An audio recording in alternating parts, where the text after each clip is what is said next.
Esquenta Comics Digital Talk do mês de junho. E hoje a gente vai falar de um tema muito polêmico. Um tema que, de um lado, tem armadores que prezam por uma maior organização em todo o processo de importação, e do outro lado, os contratantes, que sabem que existem aí algumas tarifas exorbitantes no mercado e que prejudicam e muito os custos de uma importação. Então, comigo hoje para falar a respeito de demurras está a Carolina Marchioli. A Carol, que é advogada, é jornalista, e eu falei para ela que eu acho isso super chique, ser jornalista é muito legal. É pós-graduada em gestão empresarial, então foco bastante nessa questão de gestão. E também é sócia advogada, sócia da empresa Marchioli Minas, que é hoje uma das maiores advocacias que atende esse tipo de demanda, que é especialista, inclusive, né, nesse tipo de demanda de demurras, e hoje vai contar várias e várias causas para a gente sobre essa questão. Carol, muito bem-vinda. Obrigada, Sari. Eu fico muito feliz e honrada com o convite. A gente já vem namorando há um tempo, né, a respeito dessa oportunidade. Surgiu aí a chance da gente falar sobre esse tema na Intermodal e acabou não rolando, mas o tema não deixa de ser relevante. Eu acho que esse papo com a gente aqui vai ser bem bacana. Obrigada pelo convite. Poxa, a gente que agradece a tua presença. De fato, lá na Intermodal a gente já tinha esse projeto, já tinha essa proposta de trazer esse tema, né? Mas a gente sabe que está sendo um ano extremamente atípico. E exatamente por ser um ano atípico, que falar desse tema que já é polêmico, que já é histórico aí dentro da área do comércio exterior, vem muitas dúvidas. Então eu queria, Carol, começar te perguntando sobre essa cobrança de demurrage, o que ela é no Brasil hoje e principalmente o que ela mudou, o que mudou, se mudou durante essa época de pandemia. Teve alguma mudança? O que ela é? Continua sendo a mesma coisa? Como ficou? O Demurrage já virou algo cultural mesmo no Brasil, uma cultura que traz muita onerosidade na operação, né?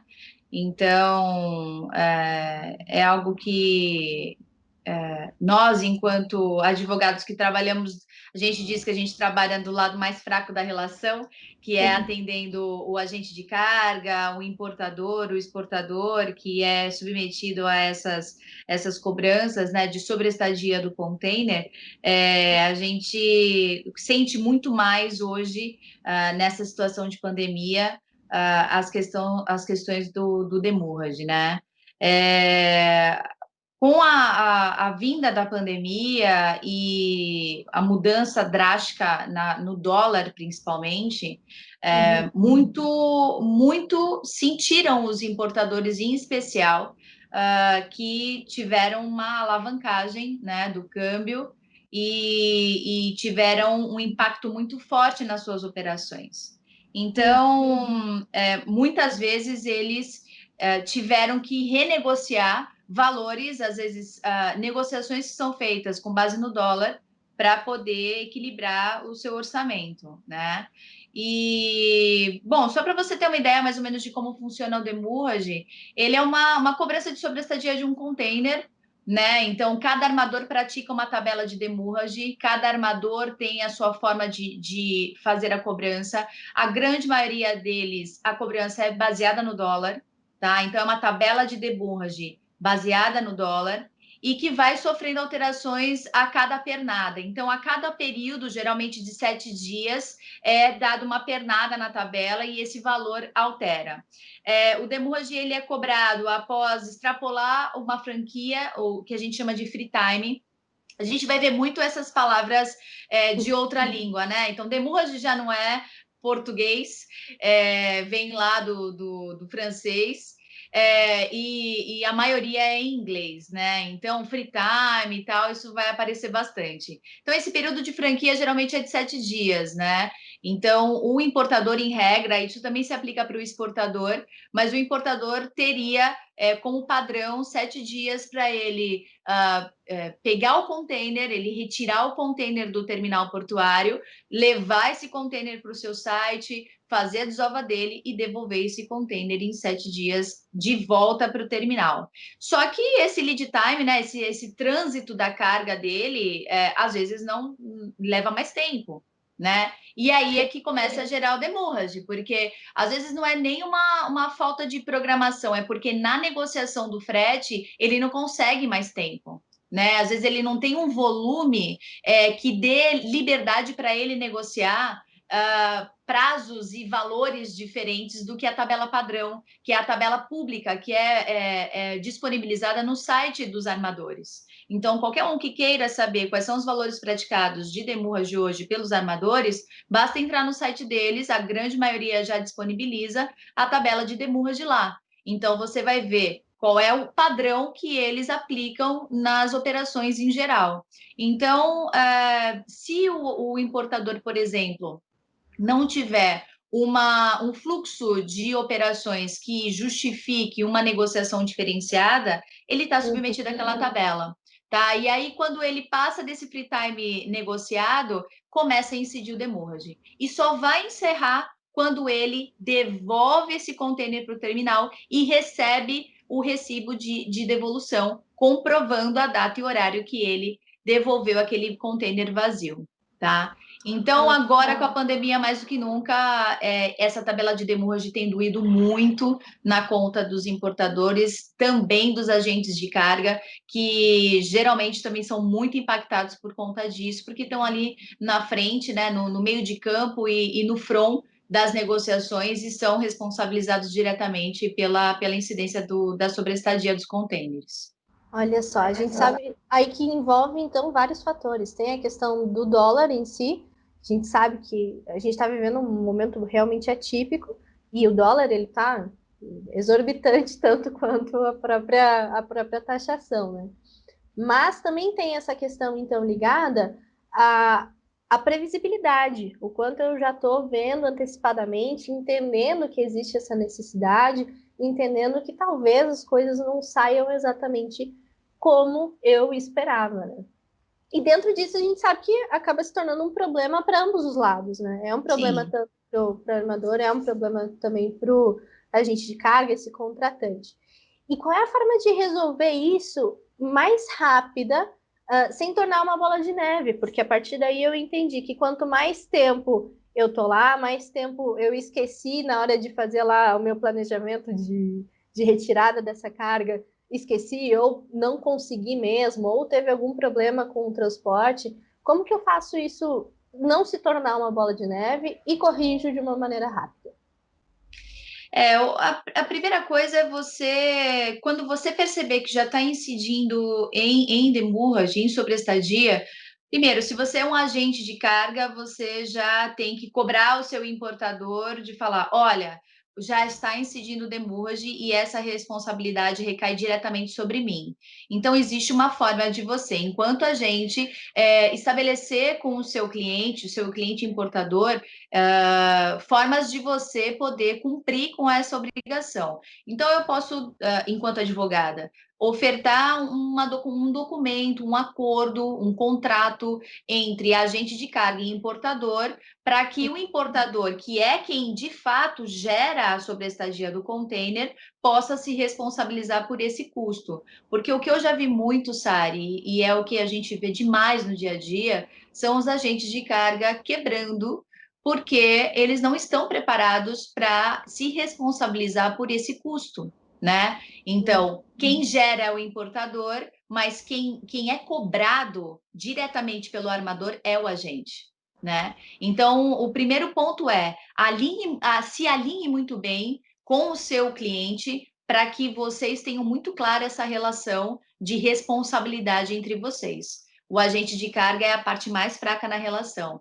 Então, se proteja. E o ideal é que você faça esse ajuste antes de fechar o frete. Antes de você fechar o atendimento ao seu cliente, ajuste esses detalhes com ele. E segundo, está instalado o problema, já inicie uma abertura, um processo de negociação desses valores, tá? Então, acelerar esse processo para devolução o quanto antes e já abrir essa negociação com o armador para dizer, olha, eu quero pagar, eu quero resolver, vamos tentar achar um bom termo entre nós. Então, tentar parcelar esse valor, tentar uma negociação em termos de desconto, se for à vista, algo que possa facilitar o cumprimento dessa obrigação, porque existe muita discussão no judiciário a respeito do demurrage, né?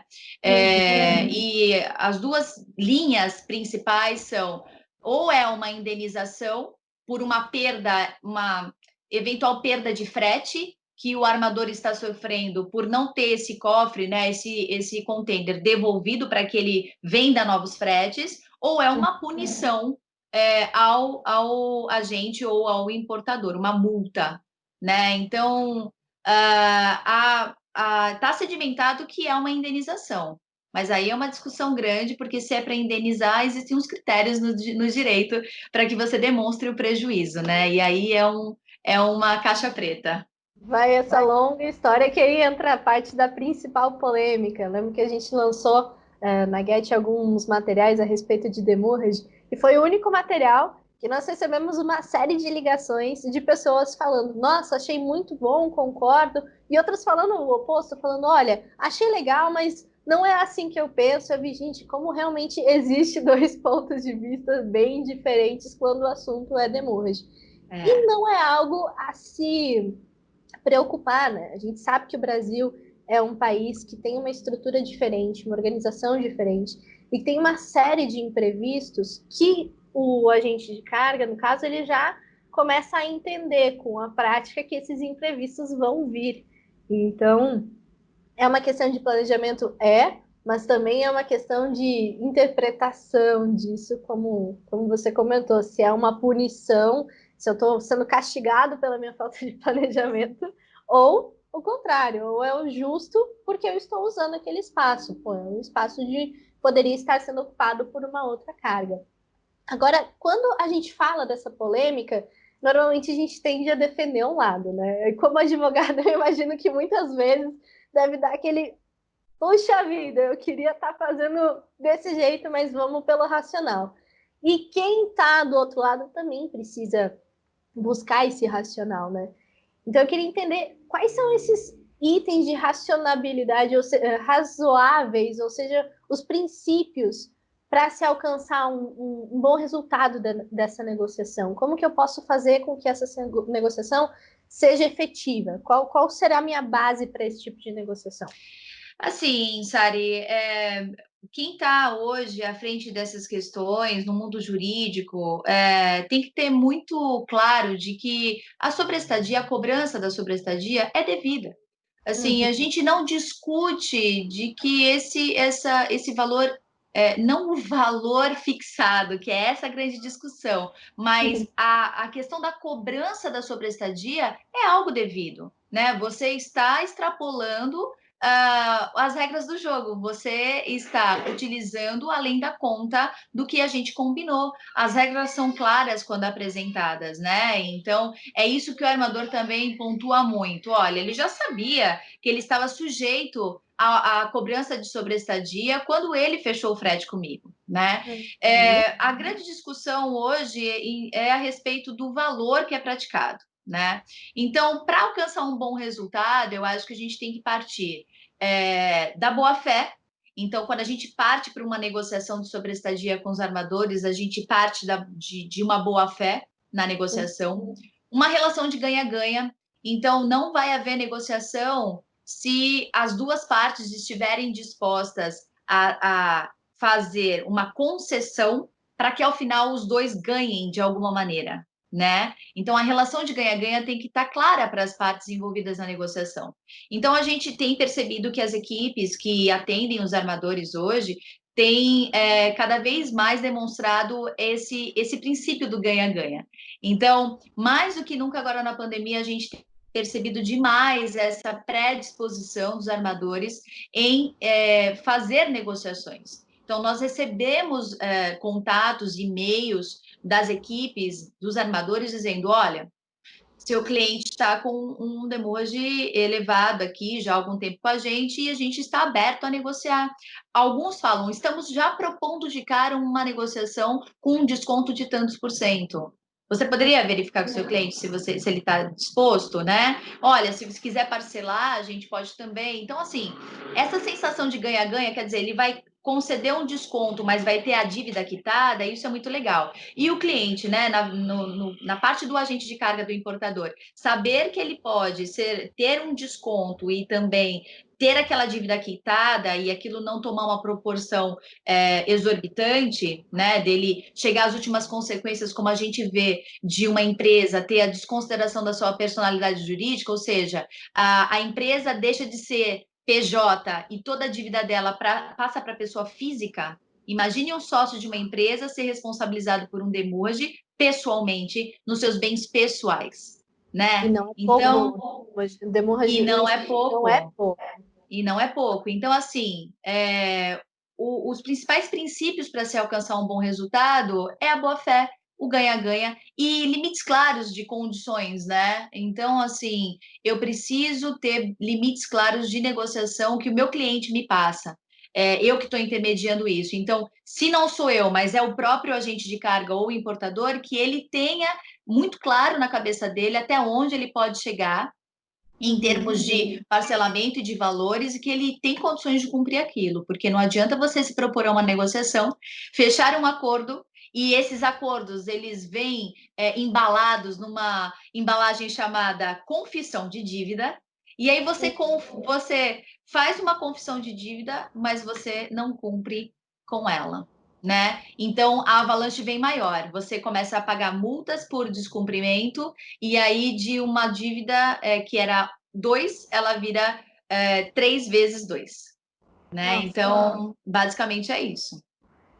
é complexo porque tem tudo ligado de certa forma, bom senso, a pessoa tem que estar antenada a esses princípios e, e buscar realmente conversar de maneira clara, né? A gente sabe que a comunicação ela é essencial e isso precisa ser colocado de uma maneira muito clara e ser usado bastante a questão do bom senso também. Agora, falando dessa questão de bom senso, vamos trazer um pouquinho para essa realidade que a gente está passando agora. A gente está no meio de uma pandemia. Ou seja, tudo aquilo que a gente tinha como premissa básica de que precisava existir para poder negociar daquela forma, nesse momento ela deixa de existir por motivo de força maior ou um caso fortuito, né? Fortuito, perdão. Então, quando a gente está trabalhando essa questão de motivos muito mais que vão além do nosso alcance, o usuário do container, ele ainda assim pode ser responsabilizado pelo pagamento dessa sobreestadia ou não? Daí a questão é diferente, existe outra negociação. Foi o que eu falei assim no começo. A sobreestadia ela existe, independente do que a gente está sofrendo hoje, né? A questão da tabela de demurrage, por exemplo, estar fixada com base no dólar, já é um risco que qualquer um que contrate um frete sabe que está sujeito a uma tabela de demurrage, sabe que ela está vinculada ao dólar, ela sabe que ela está submetida a essa flutuação do câmbio, né? E esse risco da flutuação do câmbio é um risco que é, vai vai ser vivido por qualquer um que esteja nessa operação. E nesse caso que houve um extrapolamento do câmbio, ainda assim é algo que tem que estar nos planos de quem contrata um frete, né? Então, o caso fortuito, que é algo que está sendo levantado bastante hoje no mundo jurídico como uma maneira de perdoar algumas dívidas, no caso do demurrage não é possível, tá? Porque já era esse nexo de causalidade entre o atraso na devolução do container e a conduta, né, do usuário, ela é muito clara. Então, está claro que ele não cumpriu com a devolução do container dentro do prazo estipulado. O que se pode é negociar, negociar e negociar.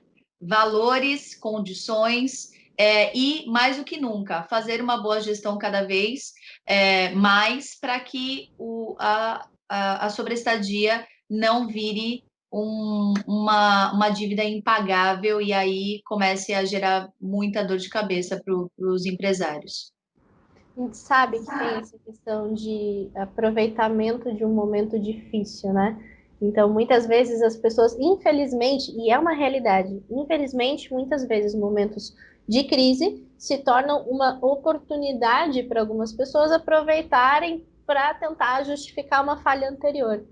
É E isso isso. em todas as áreas, né?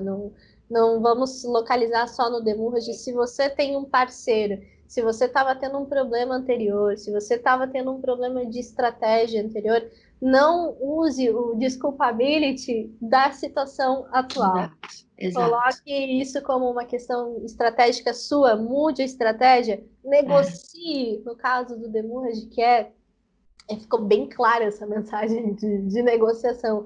Negocie, mas faça uma estratégia para que essa seja uma negociação válida. Porque só ir lá isso. negociar e puxar, e você não ter a sua estratégia, É. acaba que dá elas por elas, né? E como você disse, triplica, quadriplica e se torna uma dívida muito pior.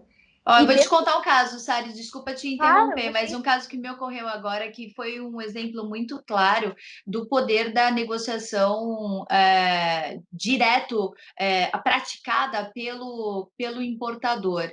Eu fui procurada bem no começo da pandemia por uma empresa, uma empresa brasileira, e eles falaram, doutora, olha, eu estou sendo cobrada aqui de um demurrage de US$ 100.000. Você poderia nos ajudar? Falei, claro que poderia. Preciso de algumas informações, alguns dados e já vou te dizer de cara, vamos negociar isso antes de ir para o judiciário, porque quanto maior a dívida, mais onerosa fica a demanda no judiciário, né? Então, cada vez mais a gente desestimula a iniciativa de buscar resolver os seus problemas através do judiciário. E aí a gente conversando e tal, eu falei bastante, conversei bastante com ele a respeito do problema, e ele falou assim, olha, então eu vou dizer uma coisa para a senhora, a gente já está em negociação com o armador e eu consegui já um desconto de 30%. Falei, seu fulano, parabéns, maravilhoso.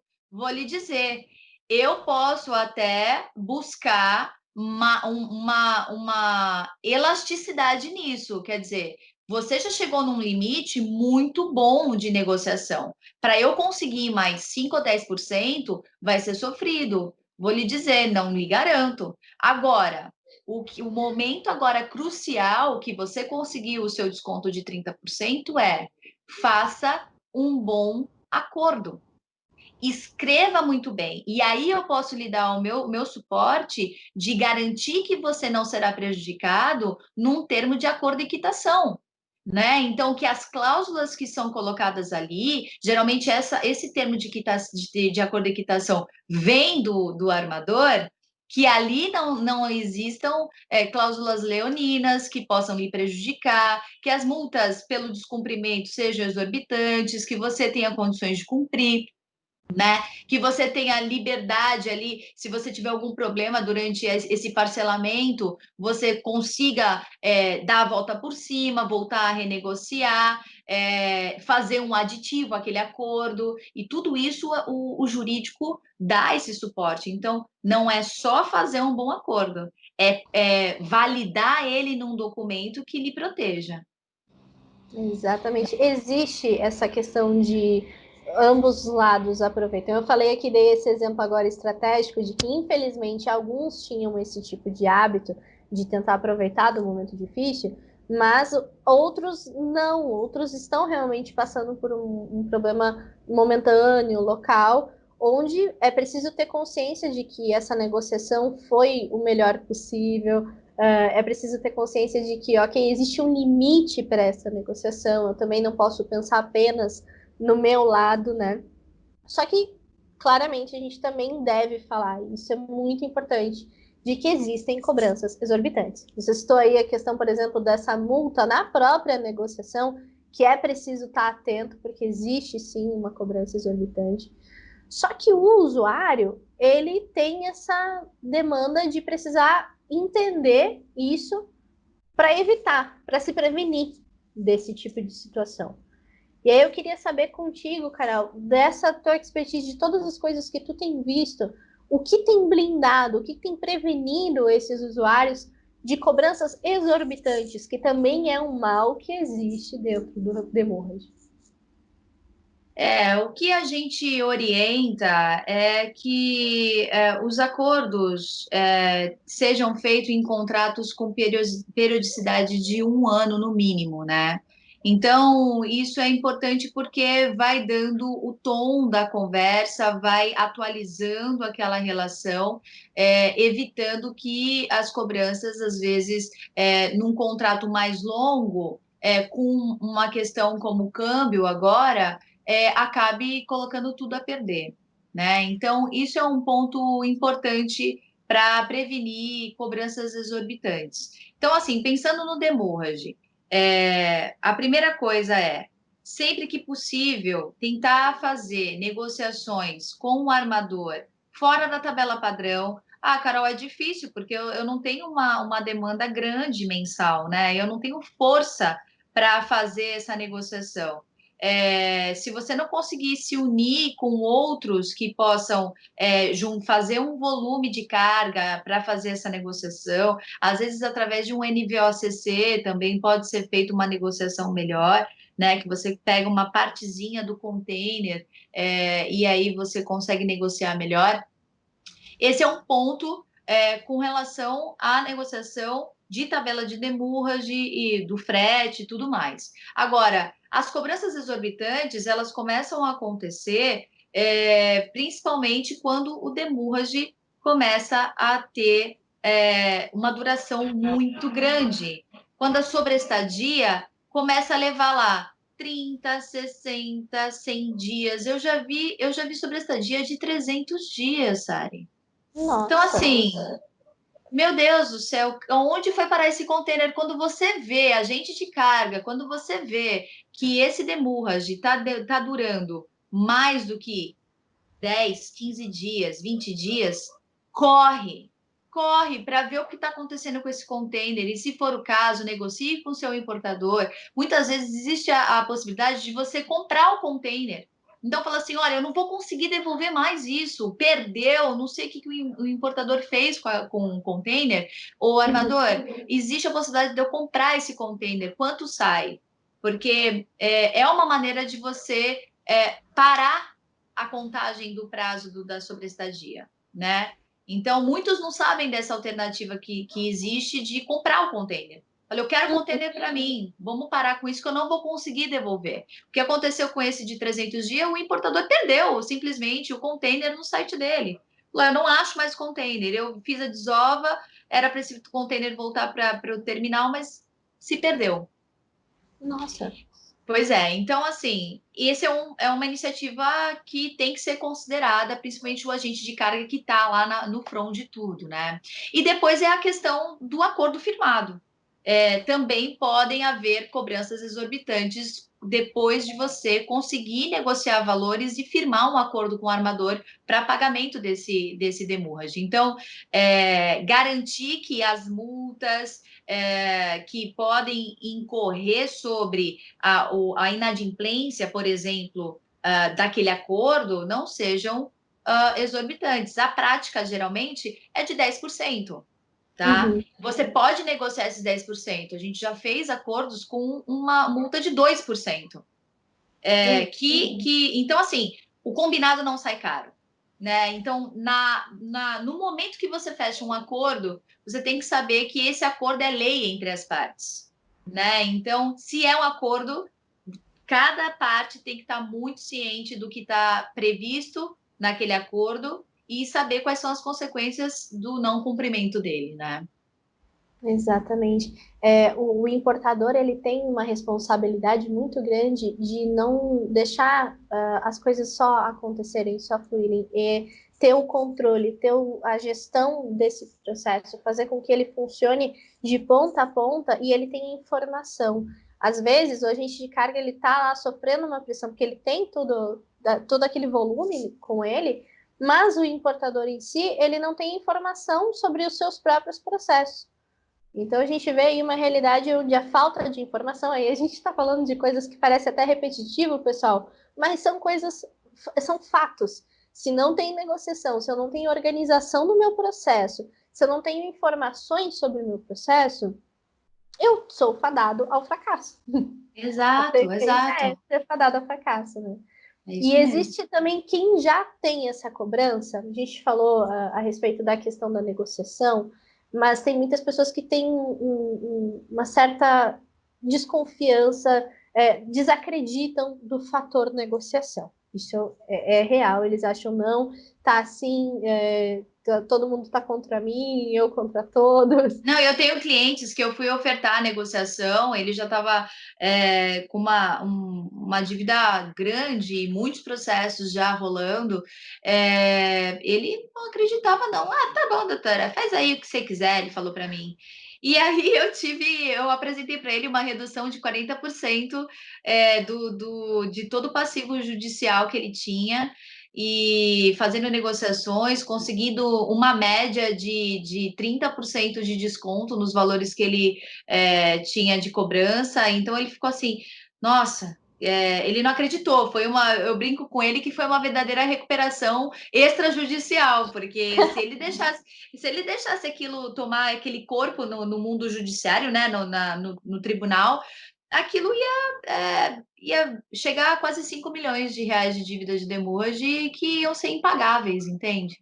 Então, a negociação ela é muito importante, mesmo que já esteja no judiciário, e todo momento que quem deve o demurrage estiver disposto a negociar, é sempre oportuno. Isso quando já está ativa a cobrança, né? Essa cobrança exorbitante. Então a gente vê aí uma ordem de fatores muito clara. Se planeje, tenha o planejamento, tenha a informação, tenha uma boa negociação. E se acontecer, confie na negociação, confie. Confie na negociação, é isso aí. Exatamente, confie que existe uma questão aí de ganha-ganha, como a gente tem falado. Isso, existe uma vontade de resolver, das duas partes. O armador também quer resolver. Isso entra para o prejuízo da empresa e ele não quer que esses valores entrem para o prejuízo da empresa, entende? Uhum. Isso é um fato, né? A gente sabe que existe toda essa questão ligada a ninguém quer perder, ninguém quer ter um problema de perda nesse processo. Agora, falando sobre perda, falando sobre dados, né? A gente sabe que existe um dado que é muito, para mim, foi muito impactante quando a gente conversando, tu chegou a me contar, e eu queria compartilhar isso, que é a questão da sobreestadia de container ser o segundo maior custo de quem importa e exporta no Brasil. Isso tem um Exatamente. impacto gigante.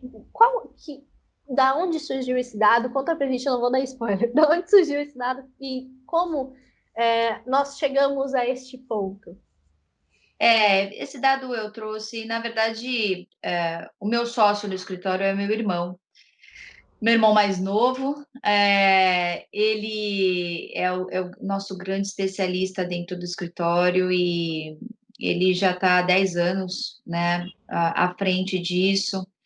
O nosso escritório já tem mais de 35 anos de atuação, a gente é a segunda geração já de advogados, e de tanto que a gente falou sobre demurrage e de tanto que a gente matutou sobre esse tema, o Rodrigo ele resolveu escrever um livro sobre o tema de sobreestadia e a gente começou a fazer uma pesquisa grande, a gente já fazia algumas palestras, alguns cursos a respeito, né, na verdade, a gente falava sobre a solução dos conflitos no comércio internacional e uma das ferramentas de solução de conflito é justamente a negociação. E ele trazia esses dados, né? E a respeito dos custos na operação, né? São os custos portuários. E aqui eu estava aqui buscando aqui no livro dele, ele cita isso no livro. Eu vou até ler um pouquinho para você a respeito, que eu acho bem interessante. Por favor. Isso aqui foi um estudo econômico feito no Brasil pelo Instituto Brasileiro de Planejamento e Tributação, chama IBTP. Ele foi divulgado em 2013. A gente tem recente muito de dados a respeito do demurrage no Brasil, né? A gente tem poucas bases para fazer essa pesquisa. E desse estudo que foi feito aí há cerca de 7 anos, apresentou o demurrage como o segundo custo mais alto nos custos portuários no Brasil. Então, o único custo que está acima do demurrage é o custo de movimentação e armazenagem de carga em terminal portuário e retroportuário, que de 100% do custo portuário representa a metade dele. 54% é só de movimentação e armazenagem de carga. Depois desse custo, entra o demurrage com quase 19% de custo na operação. Aí vem, depois do demurrage, vem outros pedacinhos, como despacho aduaneiro, como agenciamento marítimo, como faróis, que isso é um custo portuário, praticagem, rebocagem e assim por diante. Então, assim, é interessante você analisar que o demurrage é o segundo maior custo no custo portuário que envolve uma operação de comércio exterior, que está lá, né? Está embutido esse custo. Ele, para mim, na minha visão, ele é um custo Brasil, né? Mas pouca gente para olhar ele com carinho. E ele representa 18% desses custos. Então, assim, por que não reduzir a sua operação e reduzir em custo 18%? É um impacto muito grande nos custos, né? De uma operação. Então, esse poder de redução de custo em pelo menos 18% está na mão do importador, do agente de carga, né? Então, assim, eu sei que existe uma dificuldade, mas, poxa, Carol, é tão difícil negociar com o armador, e eu preciso de mais tempo. O que a gente recomenda se você não consegue fazer melhores negociações, contingencia esses valores. Calcula esse valor com antecedência, se prepara para o impacto dele na tua operação. Não seja surpreendido com esses valores. É muito ruim você ser surpreendido com uma onerosidade que, na verdade, já devia ter sido prevista, né? Então, é isso. Eu acho que é um custo muito alto, muito representativo, que não pode ser ignorado na operação. Sim, com certeza. Ter um segundo principal custo, a gente sabe que importar e exportar no Brasil não é uma coisa extremamente fácil nem barata, né? Ela é onerosa se você não tem organização, se você não tem planejamento e não tem bons parceiros, né? Bons pessoas que estão ao seu lado tão empenhadas em reduzir esse custo quanto o seu próprio desejo em manter o seu negócio. A gente está numa época onde esse tipo de falta de cuidado, né, de estratégia, de parcerias, de atenção é fatal. Então, a gente tem visto aí uma grande quantidade de empresas que deixam de existir, empresas que têm que se fundir a outras, que têm que vender uma parte para pagar custos relacionados a essa falta de cuidado, essa falta de estratégia, quando a questão é demurrage. Então, para pensar, pessoal, se a gente investe um pouquinho, que seja, em uma estratégia bem feita, em um pouquinho de tempo, em buscar parceiros bons, um pouquinho de investimento em tecnologia. Olha o quanto de redução de custos a gente tem dentro daquilo que é o segundo maior custo de comércio exterior no país. Então, é um pouquinho para evitar algo muito maior. E 18% é muita coisa. É muita coisa, 18%. O Brasil é um lugar que tem essas peculiaridades, né? De trazer. Tô chocada, viu, viu, Carol? Tô abalada. Dentro do Brasil, a gente sabe que isso acontece com frequência em todos os setores de comércio exterior. Coisas onerosas acontecem com falta de planejamento. Só que eu queria entender se é no Brasil. Fora do Brasil é assim também? Questões assim ligadas à sobreestadia. Como que os outros países lidam com isso? É assim também ou é mais um prêmio, uma habilidade que o brasileiro tem? O que a gente tem visto, comparando com outros países, é que fora do Brasil existe uma certa moderação com o tema, né? A exorbitância ela é bem controlada, ela existe uma responsabilização muito maior do armador em praticar exageros, né? Em cobranças como o demurrage. Nos Estados Unidos, por exemplo, o demurrage é uma realidade mundial, tá? Não é um privilégio do Brasil, mas no Brasil é bem, em termos assim, sob o aspecto do armador, ou sob a visão do armador, no Brasil é bem rentável, porque né, a gente tem essa dificuldade hoje de fato demonstrar que é devido demurrage, mas existem limites para isso, né? E essa limitação que tem sido aí um desafio muito grande no Brasil. Fora dele, nos Estados Unidos, como eu estava falando, existe um comitê lá nos Estados Unidos que mede o demurrage, ele criou ferramentas para medir a cobrança de sobreestadia nos Estados Unidos.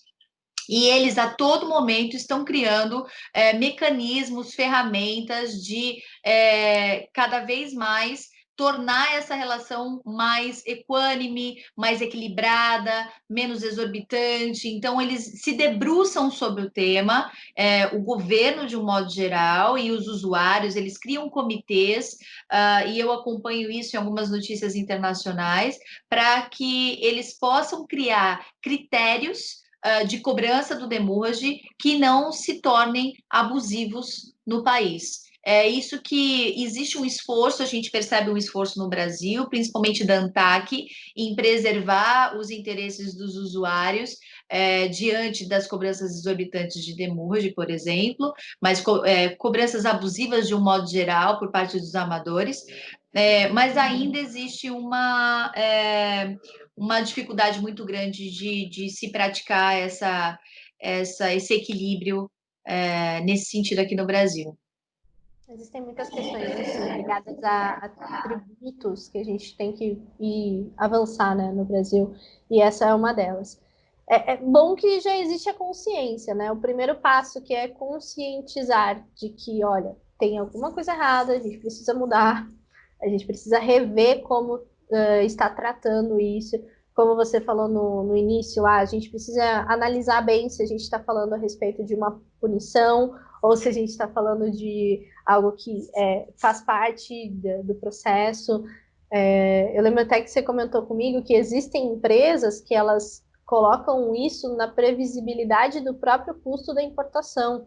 Ou seja, elas chegam já a prever que vai acontecer coisas improváveis e que vão Sim. levar isso a um processo de demurrage. No Brasil, além dessas questões, existem questões ligadas à parte judicial, né? Então, eu queria entender quais são essas discussões judiciais em torno da questão de sobreestadia, o que está acontecendo, quais são as movimentações que já estão acontecendo, além dessas que você citou agora, tem alguma coisa que, ó, vamos aguardar, vamos torcer, ou vamos apoiar, o que deveria ser feito? Eu acho que assim houve uma distorção no judiciário sobre as questões de demurrage, né? O que acontece é que tudo que diz respeito ao direito do transporte, que é o ferroviário, o aéreo, o rodoviário, o marítimo, existe uma legislação própria, né? É uma legislação específica. que quem já é antigo na área e acompanha bem antes, e aí eu vou falar um pouquinho mais do jurídico, que é bem técnico, mas não quero que isso fique chato, mas assim, os códigos que norteiam aí a nossa vida em sociedade, que é o Código Civil, por exemplo, ele sofreu algumas atualizações com o passar dos anos, né? E uma das últimas versões do Código Civil houve aí uma mudança que impactou bastante essa questão do transporte, né? Então, na legislação específica que diz respeito ao transporte, o prazo, por exemplo, prescricional, que é o tempo que eu tenho para cobrar um demurrage, por exemplo, o armador, diante da legislação específica da área de transporte, seria 1 ano. E isso é uma tese que há muito se defende, porque a matéria, ela possui uma legislação específica. O que aconteceu no judiciário é que, por conta até de um pouco de falta de intimidade dos juízes com essa legislação específica, de direito marítimo, né, de direito do transporte, ele começou a aplicar a regra comum, né? E a legislação, por exemplo, o Código Civil. E aí isso começou a deturpar um pouco no mundo jurídico as questões de prazo prescricional, que é uma discussão eterna. Existem entendimentos que podem ser cobrados dentro de 5 anos, pode chegar até 10 anos, mais o entendimento da legislação específica é de 1 ano. E outra questão também muito forte, que é a questão do indenizar ou punir, né? Então, o que busca o armador? Indenizar, ser indenizado pela falta desse cofre, né? Então, assim, eu deixei de fechar fretes porque esse contender não foi devolvido para mim no prazo, ou esse demurrage ele tem um caráter punitivo. Não, é uma multa. Eu estou querendo punir. Já está sedimentado que é uma indenização. Só que quando a gente fala de indenização, a gente precisa demonstrar o dano, né? O prejuízo. Qual foi o prejuízo? Então, quando chega nessa demonstração do prejuízo, a indenização tem que ser proporcional ao prejuízo. E o que a gente vê é que um frete que custa US$ 1.000, ele deixou de fechar quantos fretes de US$ 1.000 para ele me cobrar um demurrage de US$ 100.000? Será que, de fato, um demurrage que durou aí 15 dias está sendo equilibrado a cobrança dessa sobreestadia com base nos fretes que o armador deixou de fechar nesse período, né? Então, essa é uma discussão sempre muito acalorada no judiciário, e a gente segue defendendo os interesses dos agentes e dos importadores, tentando sempre buscar do armador essas informações. Não achamos sim que a sobreestadia é devida, isso não tem dúvida. O que a grande discussão no judiciário ainda é se é uma forma de indenizar que o prejuízo seja demonstrado, né? Que essa caixa preta seja aberta e que a gente fale, ok, você deixou de fechar 100 fretes, 50 fretes, quanto isso representa em média? Então, vamos resolver essa questão. Novamente a gente volta para a questão de ter informações. Tendo dados disso, ter acesso a essa informação é o que faz toda a diferença nesse processo de negociação. É difícil para ambos os lados. Ambos os lados estão, um precisa lidar com o descaso e o outro precisa lidar com o exorbitante. Então, são dois lados que estão em constante choque de interesses, e é normal no país. Agora, eu queria, se a gente fosse, vamos imaginar uma coisinha aqui. Se a gente fosse o herói da nação, vamos imaginar que a gente tem uma varinha de condão e vai lá e dá um toque e vai tornar o processo extremamente igualado, sem desavenças. Imagina que sonho, que coisa maravilhosa, um mundo onde as taxas sejam todas iguais. A gente ia estar muito feliz, inclusive o valor dos produtos seriam bem mais acessíveis. Mas a gente ainda não chegou nesse ponto, a gente tem essa varinha de condão. Quais seriam os critérios, as palavrinhas mágicas que você ia falar, se pudesse dar um toquezinho nesse processo e, pum, equalizar tudo? Quais seriam os critérios para tornar essa cobrança mais equânime, né? Então, é legal essa pergunta, Sari, sabe por quê? Porque eu acho que nesse mundo de conflito, as pessoas estão habituadas a apontar o dedo para outra, só que não são propositivas, né? Então, o que me gera sempre uma inquietação é ser propositivo, de não simplesmente sentar para criticar, sentar para apontar o dedo, mas assim, tudo bem, a gente diagnostica um problema, mas vamos pensar em soluções, né? Exato.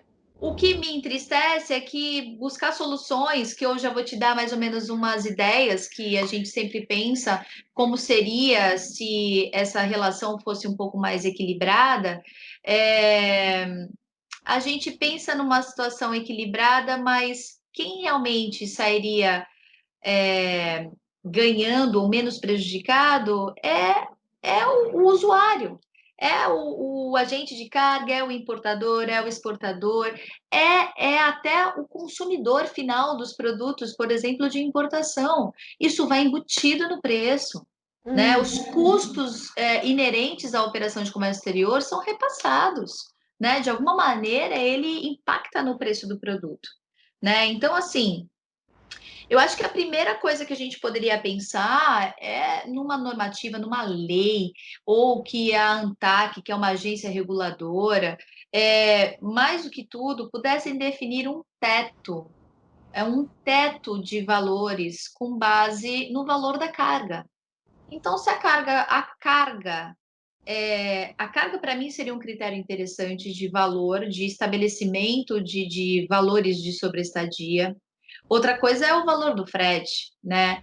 Então, assim, o demurrage ele não pode ultrapassar o valor da carga. Imagine, eu importo uma carga de produtos da China, canetinha, esses trequinhos que eu adoro de papelaria, coisinha baratinha. Eu amo essas tranqueiras da China. Aí você traz um container desse, um valor baixo, né, de carga, não é um valor alto. Você vai pagar o quê? Sei lá, tô chutando, $1.000, né? E aí esse demurrage chega a, sei lá, R$ 50.000, R$ 40.000. Olha quantas vezes ele passou o valor da carga, né? E quanto que ele pagou de frete por isso, né? Então, assim, o valor da carga pode ser um critério, o frete praticado pode ser outro critério, né? Mas que pudesse criar um teto para essa cobrança, que não ultrapassasse esse teto, né? E assim, que existisse também uma predisposição do armador em negociar free time e tabela de demurrage mais amplamente, de forma mais democrática. A gente sente um pouco de peso, né, nessa negociação que, no fundo, não vem.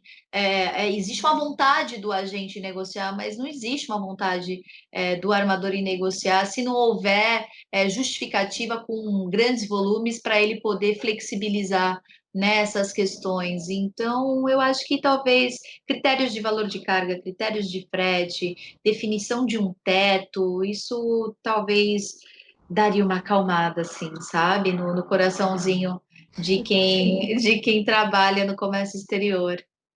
Com certeza. Seria a grande magia, todos ficariam felizes, sorrindo, principalmente como você comentou, o consumidor final. Eu sou suspeita para falar, mas eu também adoro essas coisinhas que vêm da China, carne e tudo mais. Eu sou uma usuária que, principalmente agora que a gente está na pandemia, é impressionante. A primeira coisa que a gente faz quando está assim no momento quieto é abrir um aplicativo de compras de coisas importadas que vem de fora e começa a fazer aquele consumo maravilhoso que depois a gente vê, nossa, por que que eu comprei isso aqui? Mas a gente achou legal e interessante naquele momento. Isso é normal. O brasileiro ele também está adquirindo essa característica de comprar coisas com bastante frequência, de receber mais coisas, de confiar nessas coisas que vêm de fora, porque houve por muitos anos um preconceito com isso. Agora não, agora é uma coisa aberta, é uma coisa que o pessoal realmente está gostando de consumir. Então é uma oportunidade de mercado. O armador ele vai ganhar o quê? No volume, na quantidade, e não nesse demurrage, né? Ele pode ganhar naquilo que realmente vai trazer para ele um ótimo volume de trabalho e para o agente de carga, para quem é um importador, também vai acabar ganhando por volume, porque vai aprendendo a fazer o processo. E quanto melhor você tem um processo, quanto mais conhecimento você adquire de um processo, melhor ele fica e mais você repete ele. Então a gente cria um círculo virtuoso, né? É bom para todos os lados, para todo mundo que está nessas pontas. Então, pessoal, que está do lado, ó, eu sou armador e eu tenho esse ponto de vista, e eu sou agente de carga e tenho esse ponto de vista, vamos ter um momento de felicidade, de amor, vamos negociar de uma maneira mais igual, vamos optar por negociar. Eu acho que a mensagem que precisa ser destacada hoje é que negociação é a chave do sucesso, é mais simples, mais leve, né, Carol? E, para terminar, eu não vou terminar com uma pergunta, eu vou terminar com uma notícia. Pessoal, a gente tem sorteio. E o sorteio não é qualquer sorteio, não. Vamos agregar informação para essa questão de demurrage, vamos aprender mais para saber como lidar com essa questão. Então, hoje o sorteio é do livro sobre. Eu vou até pegar aqui na colinha, Carol, para não errar, sobre a estadia de containers, teoria e prática no Brasil. Quem escreveu esse livro foi o Rodrigo Marchioli, que além de professor de direito privado na Uniamérica, de mestre na PUC São Paulo, de direitos humanos internacionais, e é muito grande esse nome, Carol, como é mesmo? Ai, até eu esqueci, deixa eu ver. Eu estava aqui com a minha cola, pô. Peraí, eu vou te dizer. Peraí que eu te digo já. Ele.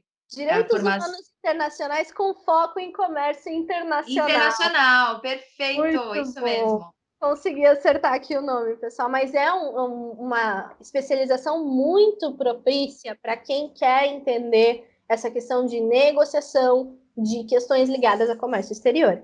E além de tudo isso, ele também é irmão da Carol. O legal, Sari, até para complementar, é que assim, o livro traz tanta informação a respeito sobre a estadia que cria um repertório para quem quiser negociar, né? Então, assim, ele vai se apropriar desse tema, ele vai ter mais condições de negociar de forma mais equilibrada, porque a grande maioria dos armadores já colocam o seu jurídico para fazer isso, né? Então, se ele já conseguir conversar com o pós-venda antes de cair no jurídico, porque quando cai no jurídico aí a coisa fica mais dura, né, de entrar numa negociação, embora eles estejam abertos. Eu acho que o livro ele traz um repertório muito bacana para quem quiser se apropriar desse tema e se sentir mais confiante, seguro para resolver os seus problemas do dia a dia. Super legal. Eu já estou garantindo o meu, pessoal, mas também vamos abrir aí para sorteio. Para participar é muito simples. Vai lá no perfil do LinkedIn do Comics Digital Talk e aí vai ter um postzinho especial para esse sorteio. E lá você vai comentar o nome de alguém que você acha que gostaria de ouvir esse conteúdo, que gostaria de ouvir mais sobre Demurrage, que gostaria de entender mais sobre esse universo e sobre o fator negociação, que é o que a gente tanto falou hoje. Carol, muito obrigada. Foi bem legal o nosso bate-papo. Acredito que aclarou muito de posicionamento que a gente tem dentro da polêmica de Murras.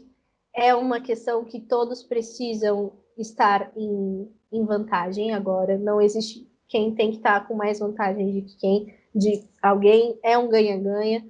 E a negociação é a principal arma para isso. Carol, tu gostaria de deixar um recadinho aí para quem está ouvindo a gente e gostaria de entender mais a respeito? Um alô final aí, Carol? Sari, primeiro te agradecer demais. Isso é um tema que está no nosso dia a dia. Muitas vezes não é um tema tão legal de se falar, mas a gente tem que encarar como uma realidade, né? Quem está no dia a dia de comércio exterior sabe bem o que é. Então, assim, se apropriem. Eu acho que a negociação, mais do que nunca, é a bola da vez hoje. Junto com a negociação vem a empatia, vem a vontade de se entender, vem a visão colaborativa, né? Eu acho que tem que ter também embutido aí a boa-fé para que os resultados apareçam, e não só em Demurrage, mas para a vida, né? A gente está num momento que eu tenho conversado muito com a minha equipe, a gente publica muita coisa aí nas nossas redes sociais também, e um dos temas que a gente trouxe bastante foi que a negociação, quem é que já não negociou a escola do filho por conta da pandemia, quem já não foi, já não teve que negociar com o marido para cuidar da criança durante o dia, né, cuidar da nossa agenda. Então, a negociação, ela está no nosso dia a dia de um modo geral. Então, tá aí uma grande oportunidade para a gente exercitar essas qualidades e poder aplicar de uma maneira bem ampla. Eu acho que é bem oportuno esse momento. E desejo saúde, que todos estejam seguros, porque a gente vai viver, estamos vivendo um mundo novo, e um mundo de oportunidades e desafios, né? Então, obrigada por essa oportunidade e fico sempre à disposição. Imagina, Carol. Pessoal que está aí conversando com a gente aqui do lado, o Thiago sempre tem alguma dúvida sobre o lado que é o lado do chat. Vamos ver se eu acerto de primeira. Aqui do lado vai estar todas as informações, o LinkedIn da Carol, o post, o link para o post onde vai estar acontecendo o sorteio. A gente está colocando ele no ar agora. O sorteio ele vai ficar no ar até amanhã, e amanhã é o sorteio. Então, aqui do ladinho, gente, se eu errar vai ser muito engraçado, mas vamos ver se eu tô colocando o lado certo. Vai estar aqui do ladinho, qualquer dúvida que vocês tenham, pode adicionar lá a Carol, ela vai estar ajudando vocês no que precisar quanto ao assunto. Tanto a Carol quanto toda a equipe da Marchiori Minas, que está sempre aí engajada, que são referência nisso, então é bem legal conhecer todo esse conteúdo que é extrema qualidade, o conteúdo que eles produzem e que trazem a respeito desses assuntos. Então, pessoal, muito obrigada. Fiquem em casa e valeu. Tchau, tchau.